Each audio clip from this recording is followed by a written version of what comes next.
할렐루야. 늘 변함없이 저희를 사랑하시고 인도하시는 주님을 찬양합니다. 5월 3일 화요일입니다. 오늘 저에게 주신 하나님의 말씀은 룻기 2장 1절에서 13절까지 말씀입니다. 룻기 2장 1절에서 13절까지 말씀 우리 함께 읽도록 하겠습니다. 나오미의 남편 엘리멜렉의 친족으로 유력한 자가 있으니 그의 이름은 보아스더라.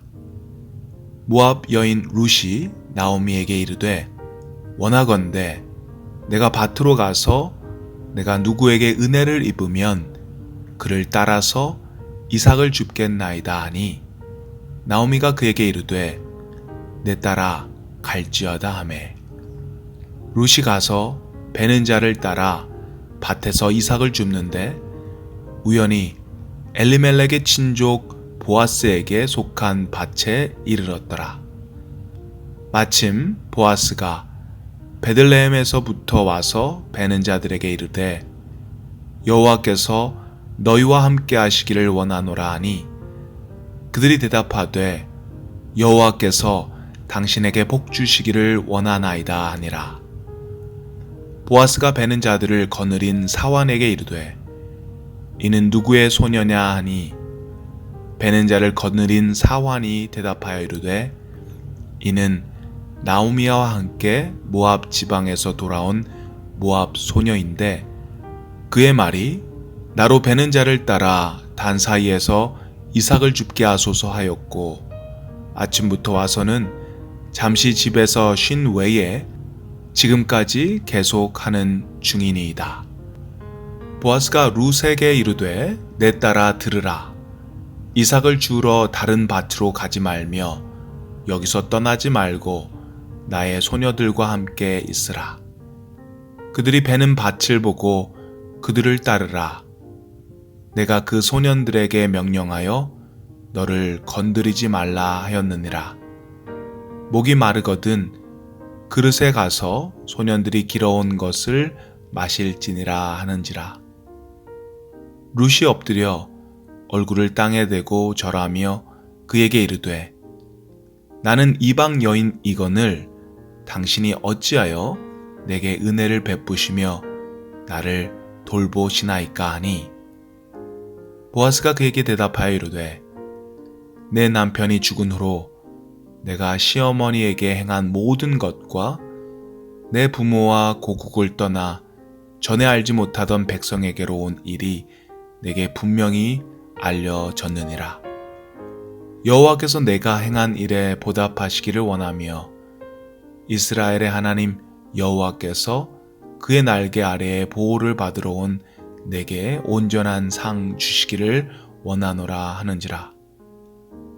룻이 이르되 내 주여 내가 당신께 은혜 입기를 원하나이다. 나는 당신의 하녀 중에 하나와도 같지 못하오나 당신이 이 하녀를 위로하시고 마음을 기쁘게 하는 말씀을 하셨나이다 하니라. 아멘. 룻기 1장에 대해서 간단히 말씀드린다면 유대 베들레헴의 엘리멜렉과 나오미 부부가 살고 있었습니다. 그런데 흉년이 들어서 모압으로 가서 살게 됩니다. 그때 두 아들이 있었는데 말론과 기럐입니다. 두 아들은 모압 여인 룻과 오르바와 결혼합니다. 그런데 그 가정에 계속해서 연속적으로 불행이 닥칩니다. 먼저 엘리멜렉이 죽고 또 이어서 두 아들도 모두 죽게 됩니다. 나오미와 두 며느리 룻과 오르바 모두가 과부가 됩니다. 지금도 그렇지만 고대 시대에 과부로 산다는 것은 참 어려운 일이었습니다. 여자는 남자에 비해 육체적으로 힘도 없고 경제권도 없었기 때문에 먹고 사는 것이 참 어려웠던 시절이었습니다. 나오미는 모압에서 살기보다는 고향 땅인 베들레헴으로 돌아가려고 결정합니다. 나오미의 삶이 참 기구한데요. 흉년을 피해 굶지 않고 좀 먹고 살려고 모압으로 이민을 갔는데 남편이 죽고 또 두 아들도 죽습니다. 완전히 망해서 고향으로 다시 돌아가게 된 것입니다. 그런데 이방 여자인 이 두 며느리를 베들레헴으로 데려가는 것이 고민이 되었습니다. 이방 여자이기 때문에 이스라엘 베들레헴으로 가면 분명히 차별을 받을 것이기 때문이었습니다. 그래서 나오미는 이 두 며느리에게 친정에 돌아가려고 설득합니다. 계속 설득을 했는데 오르바는 돌아가고 룻은 끝까지 나오미를 따라갑니다. 베들레헴에 이들이 도착했습니다. 사람들이 나와서 나오미를 보고 나오미냐고 묻습니다. 그랬더니 나오미가 하는 말이 1장 20절에 나오는데요. 나오미가 그들에게 이르되 나를 나오미라 부르지 말고 나를 마라라 부르라. 이는 전능자가 나를 심히 괴롭게 하셨음이니라. 더 이상 나오미가 아니라 마라라고 부르라고 합니다. 나오미의 뜻은 나의 기쁨입니다. 마라의 뜻은 괴롭다, 쓰다라는 의미입니다. 전능자 하나님께서 그녀를 심히 괴롭게 해서 더 이상 나오미 기쁨이 아닌 마라, 괴롭고 쓴 그런 인생을 살고 있다는 그런 고백인 것이죠. 1장에서는 괴롭고 쓴 인생을 살고 있는 나오미의 모습, 그리고 그녀 못지않게 괴롭고 쓴 인생을 살고 있는 룻을 보게 됩니다. 1장의 분위기는 절망과 괴로움이 가득한, 계절로 따지면 아주 춥고 추운 겨울과 같은 그런 분위기였습니다. 그런데 오늘 본문인 2장부터는 이 추운 겨울의 분위기가 바뀝니다. 2장부터는 희망이 느껴지는 봄과 같은 분위기로 바뀌게 됩니다. 추운 겨울과 같은 분위기가 봄이 되는 분위기로 바뀌어지는 이 결정적인 역할을 한 사람은 바로 보아스입니다. 룻이 이 보아스를 만남으로 인해서 쓰고 괴롭고 슬픔과 절망에 빠져 있던 그 나오미와 룻이 더 이상 절망과 슬픔이 아닌 희망과 기쁨을 찾을 수 있게 됩니다.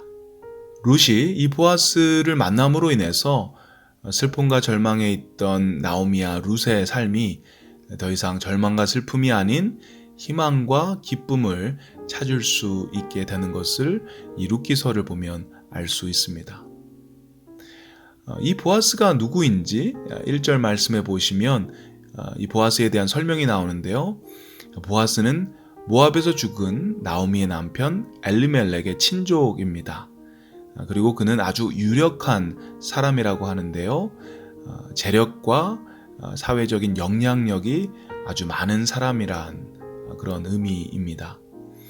그럼 룻이 보아스를 어떻게 만났는지 그것에 대해서 살펴보도록 하겠습니다.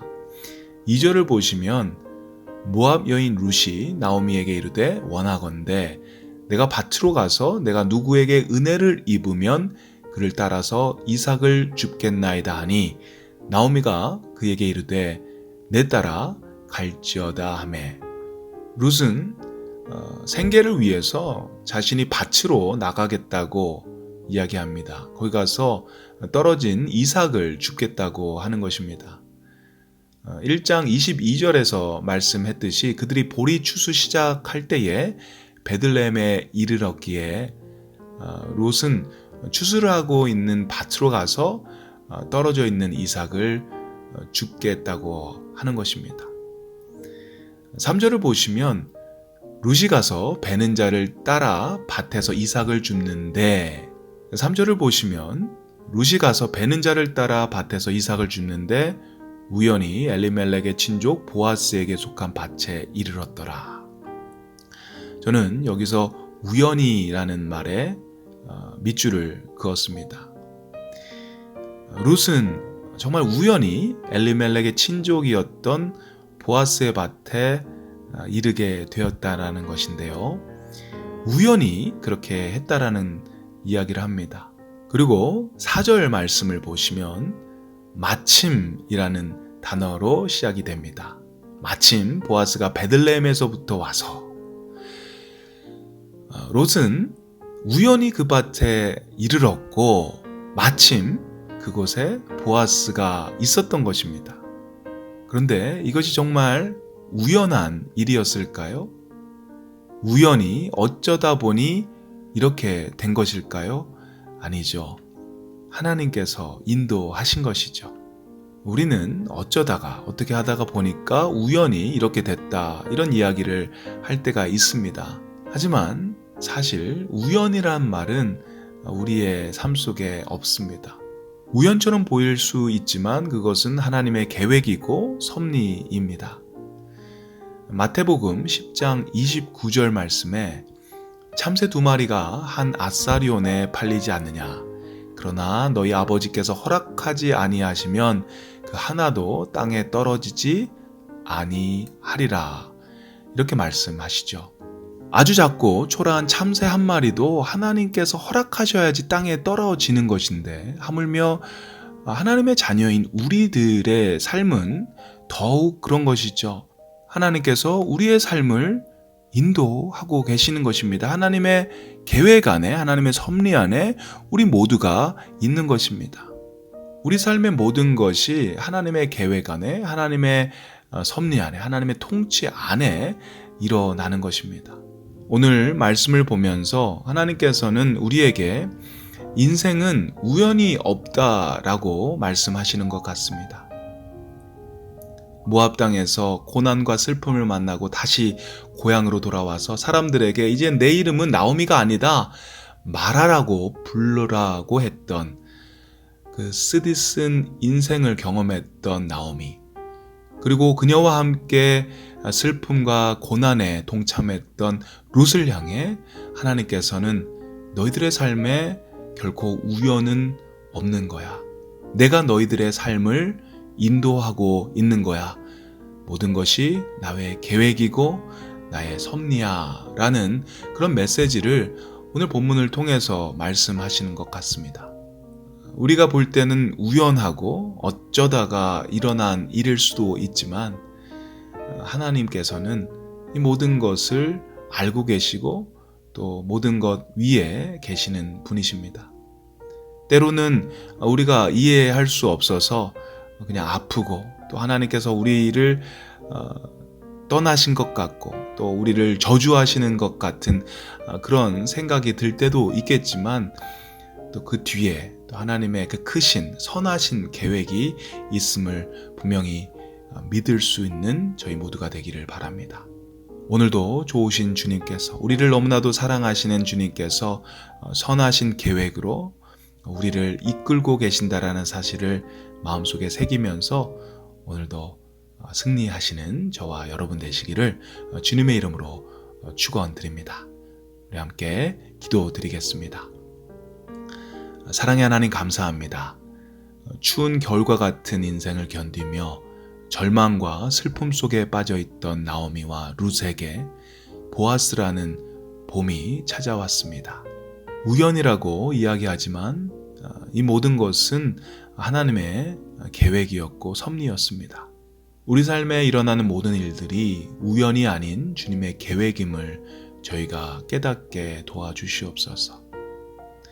오늘도 주님의 그 선하신 계획 안에 저희가 있음을, 선하신 인도하심 안에 저희가 있음을 믿게 하시고, 주님께서 저희를 항상 선한 길로 인도하심을 믿을 수 있는 그런 귀한 믿음을 허락하시옵소서.